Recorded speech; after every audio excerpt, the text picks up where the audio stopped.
This is Michael Woodward, and this is Season 2, Episode 39 of the Jumble Think Podcast. T-minus 10, 9, 8, 7, 6, 5, 4, 3, 2, 1.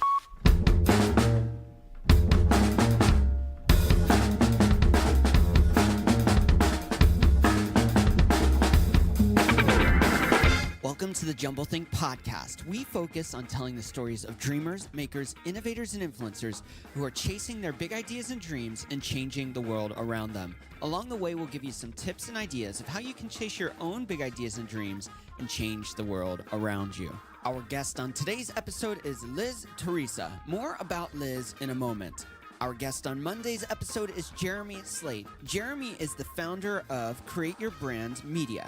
He's also a former champion powerlifter. The episode's super fun. We talk about his near-death experience. We also talk about turning passion into business.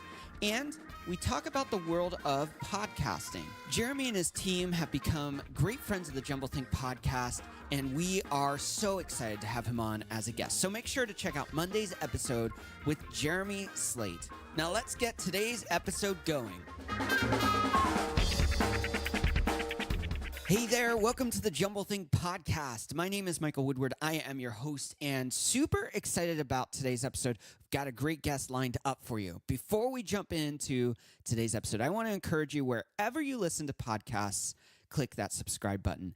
And we've made it even easier for you. So if you swing on over to jumblethink.com/iTunes or jumblethink.com/Spotify, it will take you right to those places so you can click that subscribe button and never miss an episode of the Jumble Think Podcast. Now let's take a moment and learn a little bit more about today's guest, Theresa. My name is Theresa. I'm a web designer and copywriter at liztheresa.com, and I help entrepreneurs launch and build online businesses they love. In my business, I get to create really wonderful and beautiful website designs for my clients. And I also get to help them be really, really strategic about the words that they use on their website, which after all is just copy. That's what we mean when we say copywriting. I decided that I wanted to be an entrepreneur back in 2011 when I graduated from my master's program. And it was actually because there were no jobs. And I had originally wanted to work as a social media marketer. And at the time, social media, just to give you some context, Twitter was only 2 years old. So back then, you needed 3 to 5 years experience to even get a job in social media, even though Twitter itself was 2 years old in 2011. So it was totally impossible for me. I actually ended up getting an interview for one job where I would get to write product descriptions for wigs. And they turned me away because they said I was overqualified. And the person who interviewed me actually said that the job would kill me. And he said to leave. And so that was actually what brought me to freelancing. So I actually started out as a freelance social media marketer. And then I realized that your marketing is only as effective as where you drive your traffic, which brought me to design and copywriting. So how can you present yourself in a way that's going to connect with your audience and get them to do what you want them to do, in a totally non-creepy way? One of the ways that I find fulfillment from the work that I get to do is when I see that I make a difference in someone's life. And so one of the ways that it shows up is simply by watching my clients go from no people on their email list to having 1,400 people on their email list within a year of launching. And I'm not taking credit for that at all, but it's rewarding because I got to see them on the grassroots ground level. And it's really great to hear the same person say that they're afraid to start a business one day. And then a year later, they're saying, wow, I can't believe I almost didn't start this business. I'm so much happier now. I have so much control over my time now. And they thank me for it. And that is the stuff that gets me to cry a little. What I do matters because I consider it a personal mission to help others live their life on their terms. And for me, that shows up in the form of entrepreneurship. I'm really passionate about helping people start businesses and also help them grow them, so they're not just these side hustles, but grow them into something big and beautiful and amazing in a way that lights them up. So you get to be in charge of how you spend your time and who you spend your time with. So then if it is sunny and 80 on a Wednesday, you should be at the beach instead of chained to your desk. One thing that I struggled with lately in my own business was actually time management. And so, what it came down to for me was that I was having a really, really hard time delegating because I thought I would be putting too much pressure on my team. And I also think for personal brands, there's like this huge amount of pressure to do everything yourself when your business name is like your name. So you feel like your name has to be on every action and every move your business makes, when in fact, that's just like a mindset problem that you have about the way business works. So I realized that by delegating and relying on my team, and I have an amazing team. I have like people, I don't know, I think it's way hard to find good help these days, but for me, it's come very easily. But I've got a lot better at relying on my team because they want to be there for me and not worrying about overwhelming them. And that has actually freed up my time so I can do more things that I want to do, and I can actually spend time on revenue generating activities. So it's been super awesome. The next big goal I have for my business is to launch my very own self-guided class. It's going to be the first time I've ever launched a course for myself. I help my clients do this, and it's like, you pay doctor, heal thyself kind of a thing. I never actually took the time to do this for myself.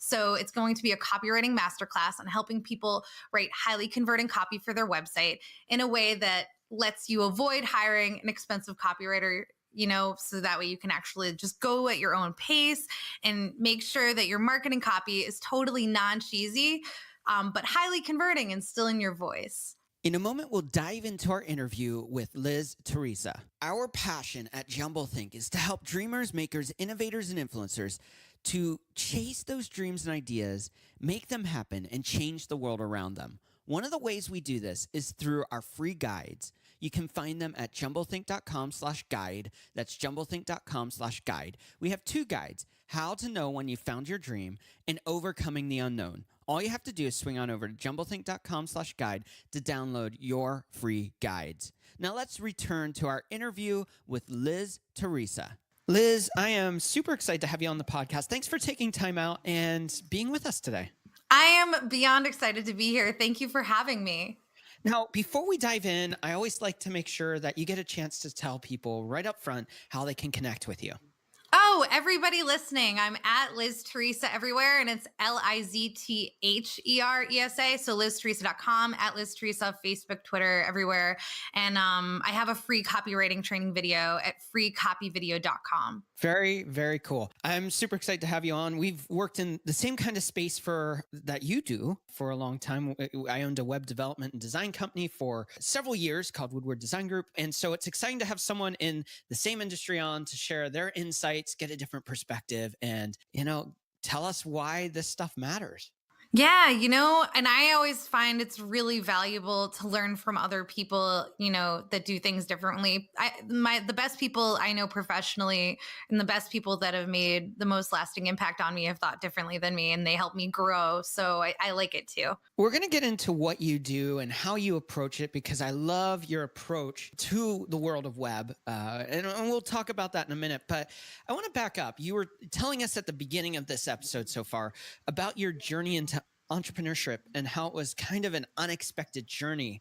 You go and you get your master's, you're out looking for a job, and it's just not happening. What was that like, that process of discovering maybe you could create your own path, your own journey, and do things on your terms the way you'd want? I told the story about the interview and everything. And for me, that experience, I remember walking in and being like, oh, I got this. Like, I had like a new outfit on. I had a graphically designed resume. I was all tricked out and cool. I mean, I thought I was very hip.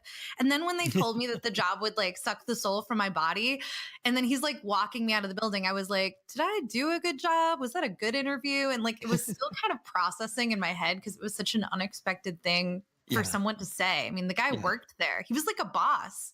Like he got paid a lot of money there, and he just didn't want me to be there. So I called my mom when I got to the car, and I told her what happened. And I said to her, I was like, Mom, I'm so frustrated. I have 2 degrees. Like, I went to really nice schools. I'm so good on paper and no one wants me. I just want to do social media marketing. Why can't I just do it? And she was like, well, why don't you just go do it? And of course, it's easy for my mom to say. She owned a business. She and my father both owned a business together. And she was like, just go do it. You don't need permission to just go do the work that you want to do. And that was just such a simple thing to say, but it I never forgot it. And so I was like, you know what? She's right. So I kind of just went out and I started freelancing, although I never would have expected myself to say that I was doing that. But it's definitely what I was doing because I just would go up to businesses that I knew, and I would say, hey, let me help you with your social media. And they didn't know anything about it because it was very new and hot then, right? So Right, right. they were like, oh, yeah, I'm into that. So then it ended up working out really, really well. That's super cool. And I don't come from a background of higher education. I did go to college for a little bit, but then got offered a job and went right into the job instead of finishing my degree and everything like that. So for me, when I hear stories like yours, where you have the degree, you've done the work, you've done the time, and yet people are like, oh, that doesn't measure up, or now you're too qualified. It drives me nuts because these companies are missing out on people who bring so much gold and wealth to the environment that they could be just thriving on instead of choosing people that really aren't phenomenal at what they do. It just drives me nuts. I think he was paranoid I would leave very quickly. I think I have no idea what their work-life culture is. I can tell you that, I mean, they're kind of like a fashion company. And so it's very like, it was kind of fancy in there. And I'm so grateful now that happened. But at the time I had a job as an insurance agent, which is what I was doing. And that's how I knew so many businesses, is because we had clients, and I worked in an executive building where there were other small businesses, and those were like my first clients. That's very cool. So you just got in there, you started hustling and just going, I'm going to go do this on my own. You're in that now entrepreneurial endeavor.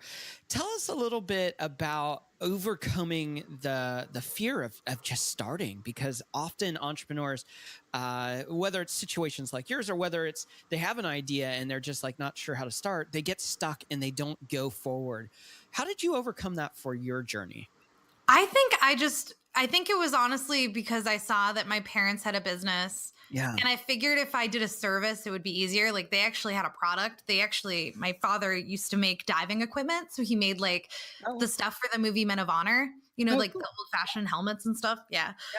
And that's it's quite a hard business to do because, they had like, I used to hear and especially because they were married, they'd bring it home. So I would hear like, oh, the cost of metal and blah, blah, blah. And oh man, it was stressful, and like cost of labor. And I was like, man, what if I only had to worry about like services and just selling time and like in my brain, right? What if all I had to worry about was that? And it sounded like a cheaper way to start a business, to be honest.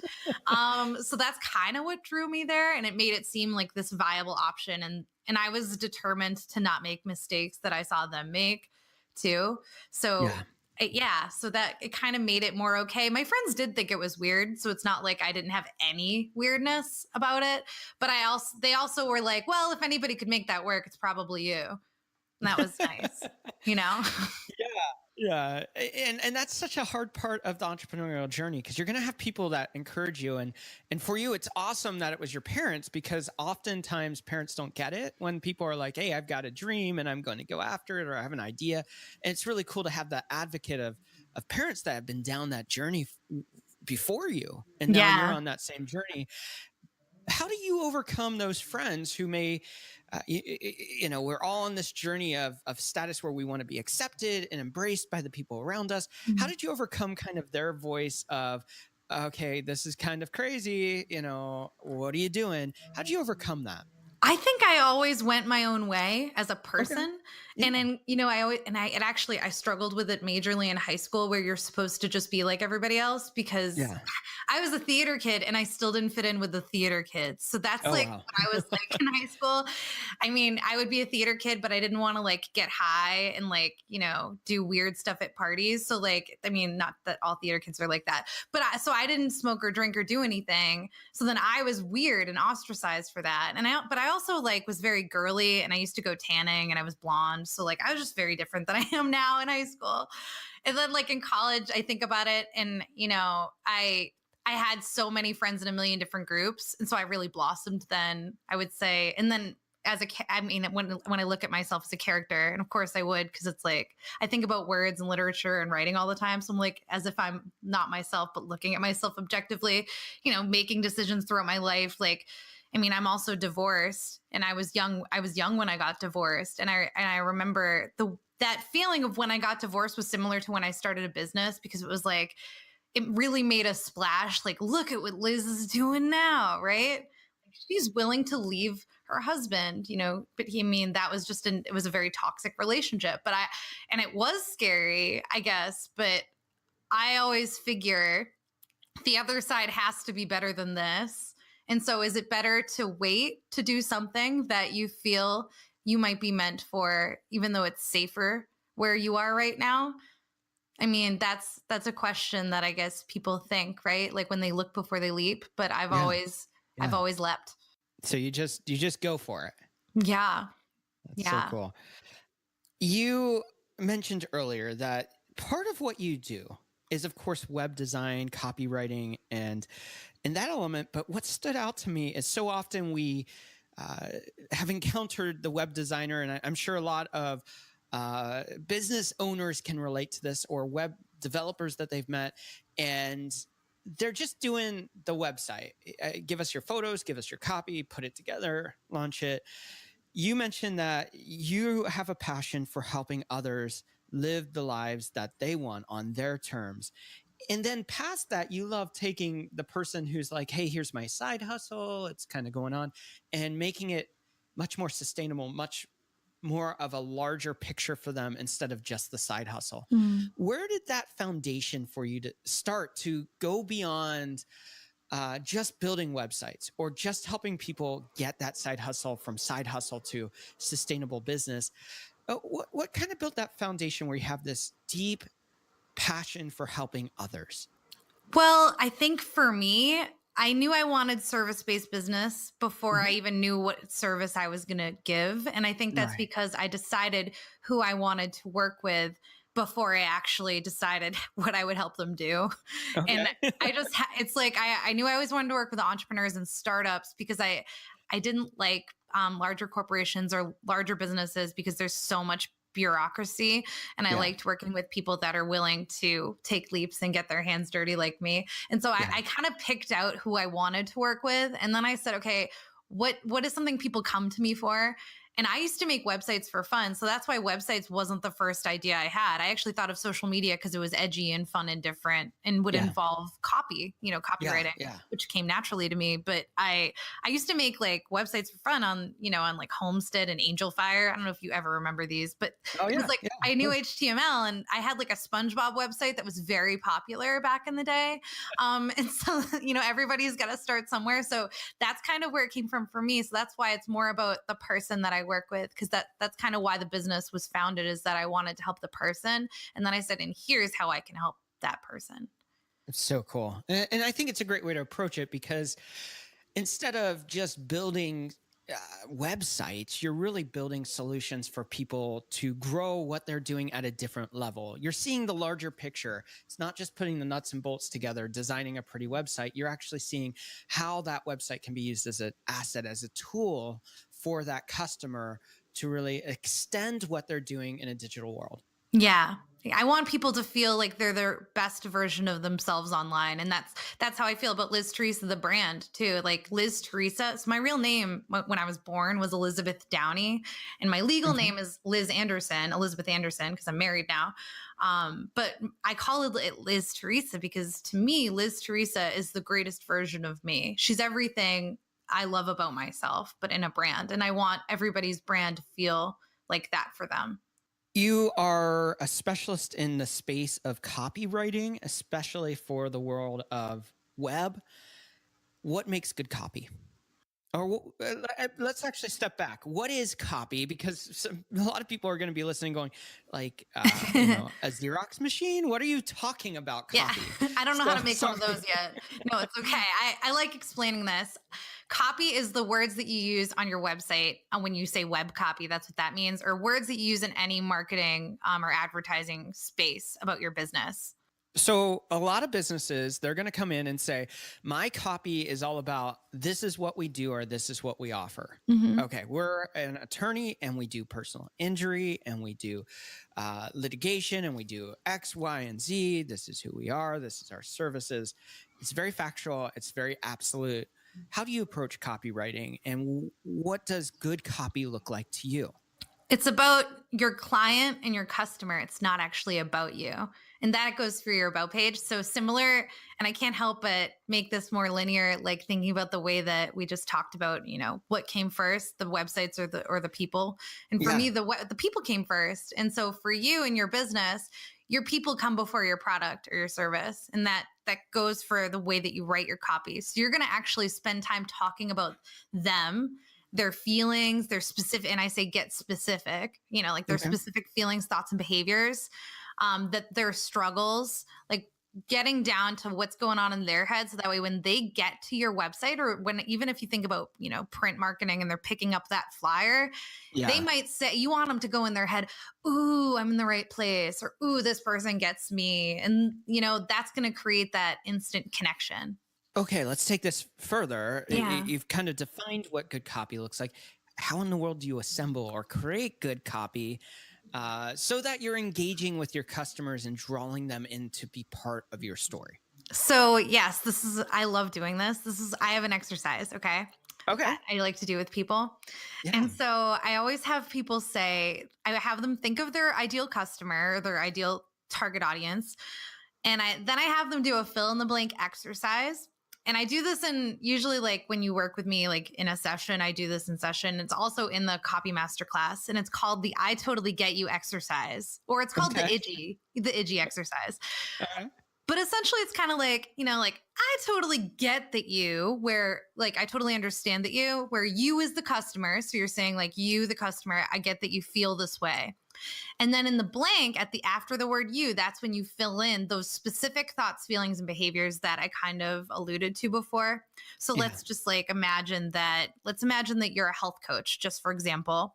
Okay. And maybe you're like, I help people lose weight, right? And that's like what you do. And you're like, going to help you do it through accountability and all these things that you'll give them, like, accountability, we'll do sessions, blah, blah, blah. It's not really about what you'll give them that's going to make you interesting to start. So that's why when I said it, I even said blah, blah, because that's not the part that people really care about, right? Right. What they care about is that when they come to your site, if you're saying things like, I totally get that you hate April because it means that June is only 2 months away and you're going to be expected to go to some pool party somewhere and wear a bathing suit. Or I totally get that you feel major anxiety when it comes to shopping for jeans and having to look at yourself in that very, very unflattering light of an awful mirror inside of a dressing room. So this is how specific I want you to get, because when I say these things, you're like, oh man, I've been there. Or like, I totally get that you stress about going out to eat with your friends if the restaurant doesn't have the number of calories next to the actual name of the entree. So like what I'm describing is maybe something that, and I'm thinking of somebody, like when I think of the ideal customer in the situation, somebody that wants to lose weight, the target demographic being a woman around my age, just because that's who I relate to really well off the cuff like this. And so like, I'm thinking like, what would I say if I wanted to lose weight? All of those things would totally freak me out. And if I were looking for somebody like that and I saw those words on a page, I'd be like, man, she's just not saying that like she's gonna help me lose weight, because everybody's saying that. Like, I mean, Weight Watchers is saying that, everybody's saying that. But this person knows my dark feelings. They know the things that I don't tell my mom about because it makes me feel so bad. And that's gonna create trust and a connection. And it's gonna make you sound different than all those other people. So how do you discover those things? So I think exercises like that, it does take a little bit of role playing and imagination. If it's hard for you to imagine what your ideal client might say, I also like to have people do surveys. Okay. And so if you have some customers that you're like, I would like more of them, please, have them do some of these, like answer some questions that would get you to say those kinds of things. Like, what did you come to me for? What were some of your thoughts, the very first time that we talked? Like, why did you reach out to me in particular? And then they might say things like, this happened. Like maybe they like, I wanted to go up for an interview, but I just wasn't comfortable in my own skin. And I realized I really just have to get my appearance under control, or at least the way that I feel about myself, just as an example. And then you're like, ooh, there's something there. And of course, tell them that this would be used for marketing reasons. But if they love you, I mean, like if they're an ideal client and you have a connection, people are going to want to help you. Like my clients, oh my gosh, I mean, the ones that are awesome, of course, most of them are, but like some of them are just dreams of people, wonderful people. I completely relate to what you're saying.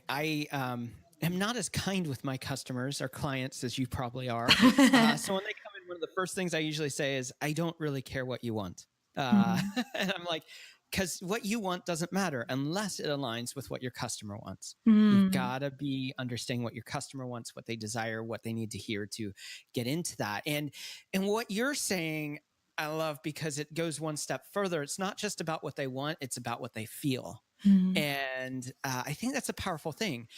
How can we use empathy, sympathy? How can we use these emotions to tap into something deeper?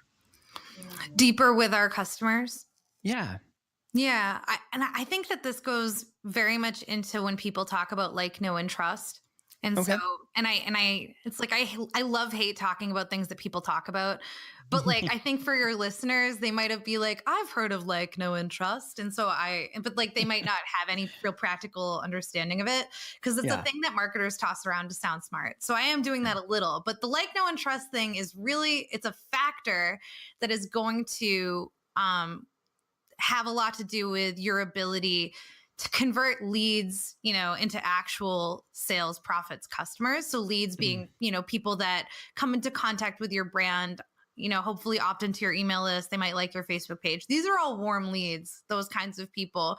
And the like, know, and trust is a factor that is going to be the variable in place for getting people to actually, follow through and take the next step with you. Kind of like if you see somebody at a bar, you might see them, but like, are they going to come over to ask you for your number? How well are you presenting yourself? That's like another way to think about marketing, Right. How can you get to marriage with this lead? Okay, so we've talked about copy, we've talked about that part of it, but there are so many different buzz things flying around the world of web. Of course, you've got like captivating graphics, video content, you've got the story you tell, the copy you're writing, the click funnels are like everywhere. You need a click funnel to drive people. You hear about good user experience, good user interface. You hear about all of these things that everyone's telling you that you have to do perfectly. Where do you think, if you were to sit down with a customer and they were to say, I'm so overwhelmed, I don't know, I know I need a website, I have a business, what would you do to help them through that process of building a website that converts for them to their goals, but also engages the customer? You got to get clear on your words. I say, for me, copy comes way before everything. And so when I say copy, that has to also, for me, I also use it as an umbrella term for brand messaging, because in the work that I do with my clients, I have this like tagline I use on my website called concept to creation, which you might have seen it somewhere. Yeah. And basically where that's coming from is everything is already inside of you. But what's so overwhelming is that as entrepreneurs, we don't know how to extract the genius that's already inside. And we don't know what's so interesting about us because we're with ourselves all the time. And then it just shows up as overwhelmed. And it also shows up as like, I can't do this because there's 12 million things to do. And it's certainly not a lack of resources, right? That's why you can't do it. It's what, I mean, I had a woman on my show who's totally brilliant. And she says, it's not a lack of resources. It's a lack of resourcefulness that stops people from doing the things that they want. And her name is Kelly Roach. She's like so smart. Yeah, I know Kelly. She's awesome. Oh my God. She's like, I'm like her biggest fan. So that was like something that I gleaned from her. And now it's something I repeat all the time, but it's true. And so when you get your words right, when you get your messaging right, and that can happen, like, if you take a class that can help you get there, if you work with a mentor or a coach, or even a trusted friend that's been there, you're going to need support to get those answers out of your brain, because otherwise, if you sit down and try to do it yourself, you're just going to sound like everybody else, because I guarantee you're going to look at your competitors and say, what is a good thing to say on an about page? And that's like the last thing that you should do. So you need to get your words straight, because then those words, you can use them on your website, you can use them in a flyer, email, wherever you actually end up using stuff. But you need to get your stuff straight first. Well, you talk about 5 ways to make your website more effective. What are they? So to be honest, like, I don't remember the order in which I tell them, but I do have 5 ways in my free copy video at freecopyvideo.com, but I will give you 5 right now. So one of the ways that I like to have people do this is to simply use the word you. So this is something that people don't actually think about doing on their site, but especially if you are a personal brand. And I actually think if you're a personal brand, or if you are a small business that is like more of like a company brand, people underestimate the power of using the word word you on a website, as opposed to saying we help people. Let's say okay. Here's an idea for a business. Let's say you're a Facebook ads person, just throwing it out there. Okay. You're like, oh, we help people make Facebook ads that help them convert leads into customers. And then you're like, if you're reading that, you're like, how nice. Right? Yeah. It's your reaction. What's that have to do with me? What's that have to do with me? It's like, you have to remember, people are very nosy by nature and people also want to hear about themselves. But then if you say, we help people like you, or we help you do this, then you're like, ooh, you have my attention, good sir. Like, here's my wallet. That's one simple little trick you can do to make your website copy a lot better is think about saying you instead of people, or instead of just stating your demographic all the time. Yeah. Just trying to use language like you'd actually talk. That's kind of what the you will do for you. Which kind of brings me to my second one, actually, which is writing like you talk. Writing like you talk can be extraordinarily powerful, and it doesn't work for every type of brand or business. It's definitely something that I would say is more for personal brands. However, if you are more of a company brand, definitely taking all of the 8-syllable words. I'm like, I can't think of the word syllable. Definitely don't just try to have Asian or ism at the end of every word either. Like if you're a company, that's not like a permission slip to sound like an encyclopedia. You should still also sound like a person. So writing like you talk can be really, really powerful because it sounds more real time and it does make all of your language a lot smoother. And so one of the ways that I encourage people to see if their copy is already doing this, because some people might say, my copy does it already. I already know this, which by the way, is a very damaging way to not learn anything when you're listening to something. Yeah. But to read it out loud, like a total nerd, I want you to read your copy out loud, because when you do that exercise of reading your copy out loud, you end up finding ways to smooth it out, because wherever you kind of hiccup while you talk, or whatever gets itchy, right? Yeah. Those are the parts that are awkward. So that's what they mean by awkward phrasing. So if you ever passed in a 5-paragraph essay in high school and your teacher wrote awkward, that's what they meant. They didn't mean you. They meant that sentence. And so reading it out loud is an amazing way to do it. Another exercise I love to have people do, and this is kind of the third way to improve your website copy, is to write a letter to a friend. And I actually think your best friend would be an amazing person to do this for. So whoever they are, and especially if they have nothing to do with your business, and especially if they are not your demographic, I think this can be a really fun exercise, is to write them a personal letter to introduce the concept of what you actually do all day with your clients, to actually, not to necessarily try to sell them on it, but to just explain the nature of your work. Because the way that you're going to go about explaining it is going to be oversimplified and easy to understand. And you cannot underestimate the power of simple words. I think that's, I was kind of alluding to before, those people that use Asians and isms everywhere, that can be really, really damaging and dangerous to how effectively you can actually communicate with the people that listen to you, because brains will turn off, like, what is it?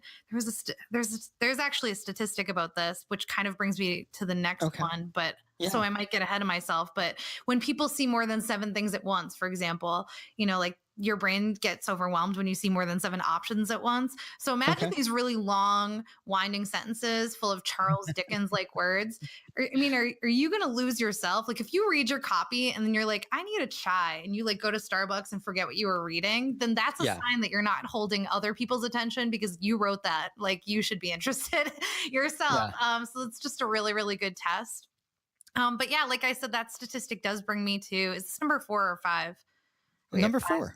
Number 4, which is to look at your menu. So this is like related to copy, but like only like semi-related. When you say menu, you're talking about site navigation. Exactamundo. Yes. Okay, cool. Thank you. Site navigation. Looking at your site navigation, how can you trim the fat? So how can we have as few menu items as possible? Because the fewer choices you give people, without compromising user experience, but the fewer choices you give people, the better when it comes to site navigation.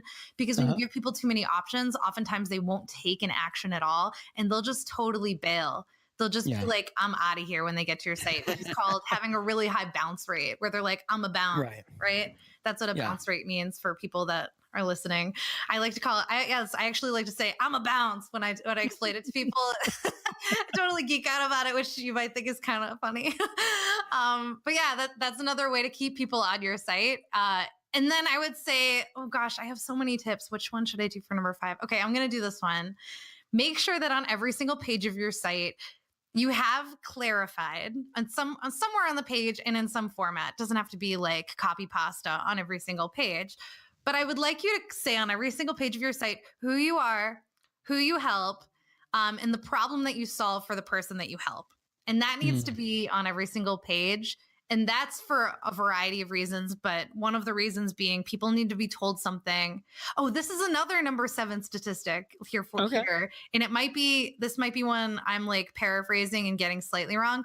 But I believe that I think that in marketing, you have to tell somebody something 7 times before they'll actually take action to obtain the information. Isn't it 7? Yeah. It's 7. Although I'm hearing rumors that there are some people that are studying how that is different for the millennial and the generation after millennials. Man, it's only that number's going up. That's my first reaction to that. And so for repetition reasons, having it on every page of your site. Also because people don't always land on your homepage when they get to your site, although they will more often than not go there if they don't land there. People sometimes land on your podcast episode page, like if you have a podcast or a blog post or just your services page, depending on where the traffic is coming from. So that's another reason why you should be cognizant that, like treat everybody, like it's the first time that you told them this, and don't be afraid to say something a few times on a page to get somebody to take the action that you want them to take. Yeah. So multiple calls to action around the same singular call to action. Exactly. In a way. Yeah, totally. Can I share a tip with you that is inspired off of one of your tips, actually? I'd love that. Yes. Okay. So you talked about like writing how you talk. And I love that. And what I started doing for my own content, because I am not, I can write perfectly fine, but it's not like our strong suit. Usually if we have a client coming in for web work, we refer out to a copywriter to do that. And so for me, when I was writing my content for the Jumblethink website, what I did is I did voice to text on my computer. So I just kind of like stammered through and just trying to get every thought out, just using that voice to text. And then I crafted the narrative from that actual spoken word. So I don't know if that's a good tip or not, but that's something of the way that I did it was kind of inverting that. Instead of write like you talk, I talked and then wrote it around how I talked it. Love it. Brilliant. Everybody do that. I like it. I think that's so smart. Yeah, it's just something I've tried lately, and I'm like I said, it's an experiment thing that I'm doing right now, and the last couple months for my own content, and I've found that it's very, very powerful, and it's much easier to write the content that way. It's so much easier to just say stuff than it is to go like, I'm going to write now. I mean, it sounds like Eeyore when I say it, right? I mean, who wants to like, I'm going to go write my sales pitch? Like, it just makes you sad. But if you're like, oh, I'm going to go say some stuff and make people want to buy stuff, you're like, yeah, I will. Right? It's like so much happier.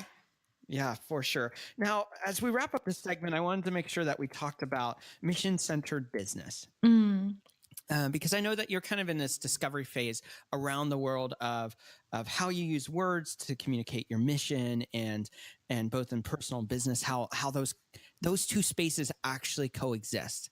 So tell us a little bit about that discovery that you're in the process of maybe excavating and pulling out of the dirt and making it into something real. That's such an eloquently and beautifully worded question. So let's start there. I think word choice, it's important if you host shows like this. Yes. But the way that it came to me, and I would say personally and professionally, word choice intersects. So when I say word choice, of course, choosing the words for your website. So writing your copy, that's definitely how it shows up for me professionally.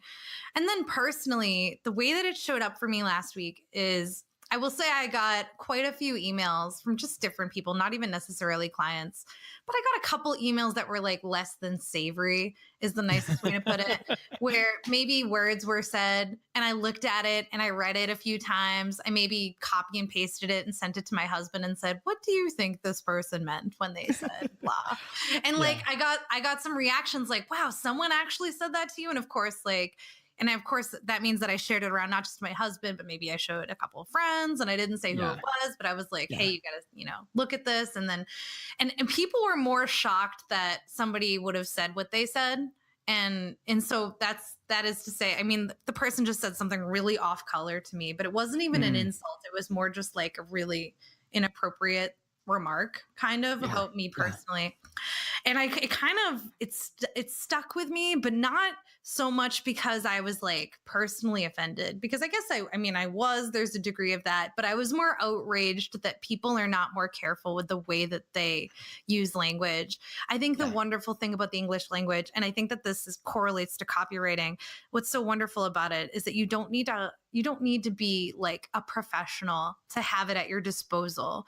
Whereas with a website, in my opinion, I think you're so much better hiring a professional, because I think when you foray into something that's unnatural, like technology, it's better to just have an expert and not like throw your laptop out a window. So there's that. But I think with like the words that you use, you're blessed because of course you have the English language or whatever language, right? That somebody might use more naturally. You have your language at your disposal. It's a resource that's there for you all the time. So once you learn how to use it, I mean, wow, you're so lucky to have it. But I think that also means because it's always there, I think people take advantage of that and they don't use it like a privilege. And I think that that's so wrong.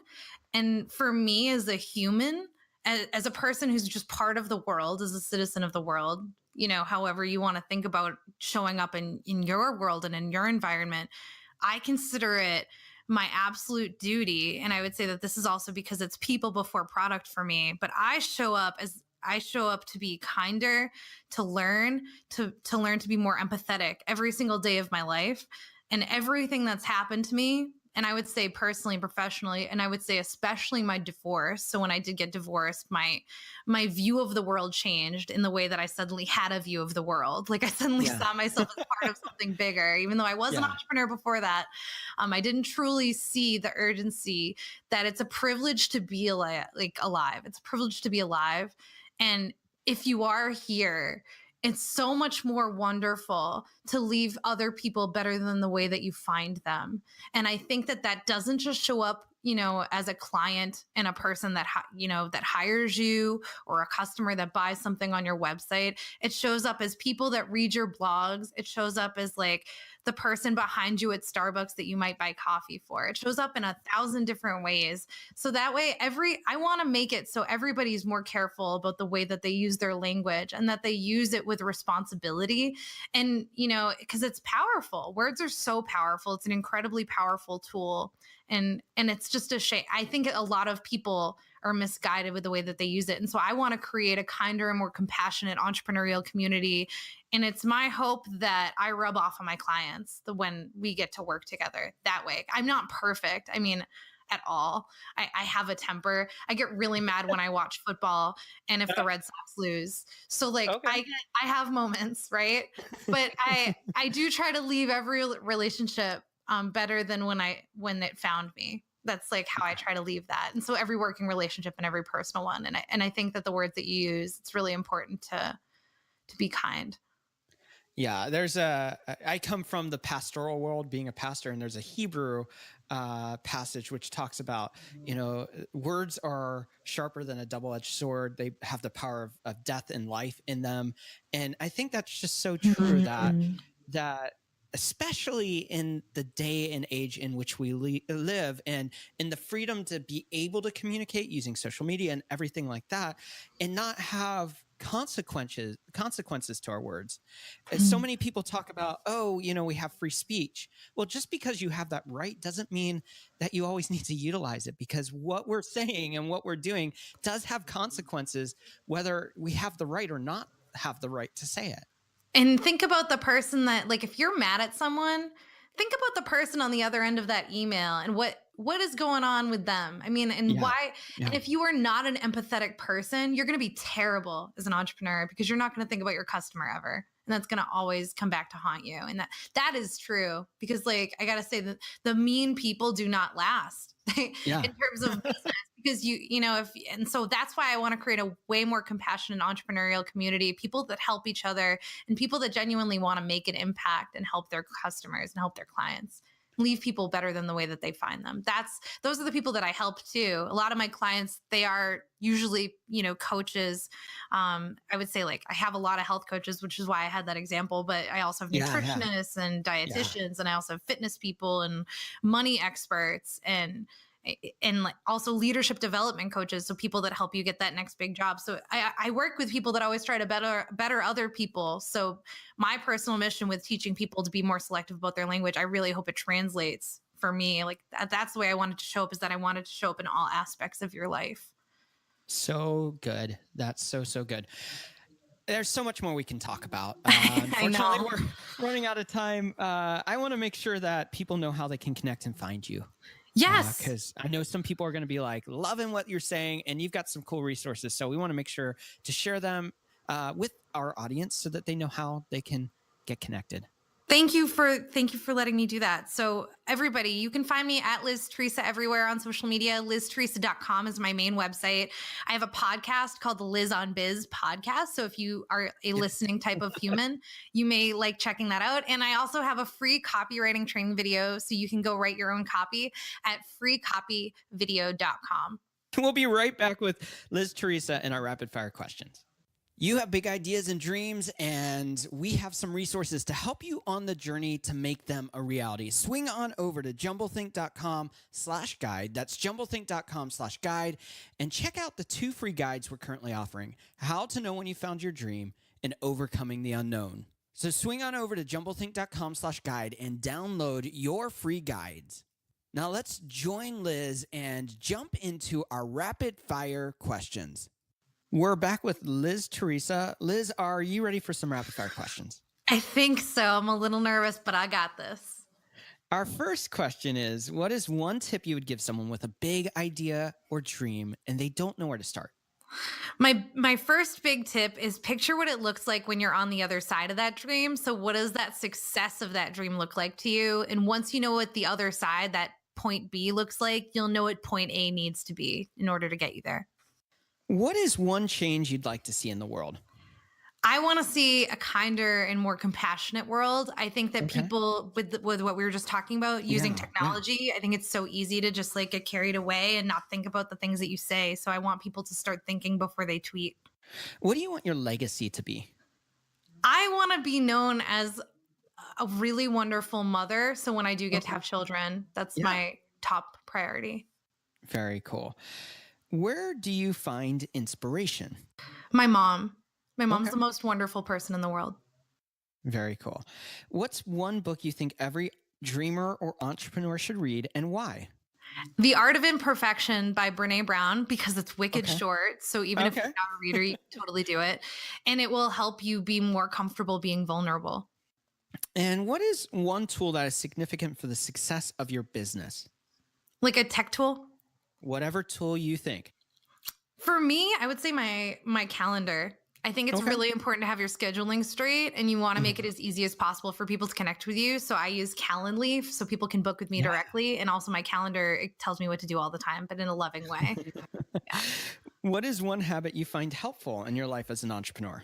I meditate every single day for 10 minutes, and I use the Daily Calm from the Calm app. Okay. And how do you start and finish your day?